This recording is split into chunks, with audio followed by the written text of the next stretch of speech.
Indian premier league 19వ సీజన్లో మరో రసవత్తర సమరానికి రంగం సిద్ధమైంది. సీజన్ ఆరంభానికి ముందే ప్లేయర్ల బదిలీతో వార్తల్లో నిలిచిన మాజీ ఛాంపియన్లు Chennai Super Kings, Rajasthan Royals ఇవాళ గువాహటి వేదికగా తలపడనున్నాయి. గత ఏడాది ఇరు జట్లు పేలవ ఆట తీరు కనబర్చాయి. పాయింట్ల పట్టికలో చెన్నై అట్టడుగున నిలవగా రాయల్స్ 9వ స్థానానికి పరిమితమైంది. దశాబ్ద కాలానికి పైగా రాయల్స్ కు కీలక ఆటగాడిగా ఉన్న సంజు శాంసన్ ఈసారి చెన్నై ఓపెనర్ గా బరిలోకి దిగనున్నాడు.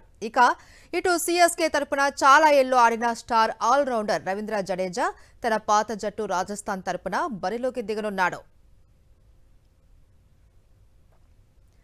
కెప్టెన్ రుతురాజ్ గైక్వాడ్ తో కలిసి సంజు ఇన్నింగ్స్ ఆరంభించనుండగా శివం దుబే, ఆయుష్ మాత్రే, కార్తిక్ శర్మతో చెన్నై బ్యాటింగ్ ఆర్డర్ బలంగానే ఉంది. వేలంలో 14.20 కోట్లు పెట్టి కొనుగోలు చేసుకున్న ఆల్రౌండర్ ప్రశాంత్ వీర్పై భారీ అంచనాలే ఉన్నాయి.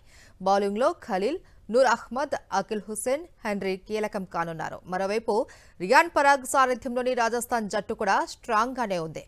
15 ఏళ్ల వైభవ్ సూర్యవంశీ, యశస్వి జైస్వాల్, హెట్మర్, జురేల్ రూపంలో ఆ జట్టులో హిట్టర్లు ఉన్నారు. అటు బౌలింగ్, ఇటు బ్యాటింగ్ లో జడేజా ఎక్స్పీరియన్స్ రాయల్స్ కు అదనపు బలం. Star pacer Archer, Adam Milne, Sandeep Sharma, Ravi బిష్ణోయ్లతో బౌలింగ్ డిపార్ట్మెంట్ కూడా బలంగానే కనిపిస్తోంది.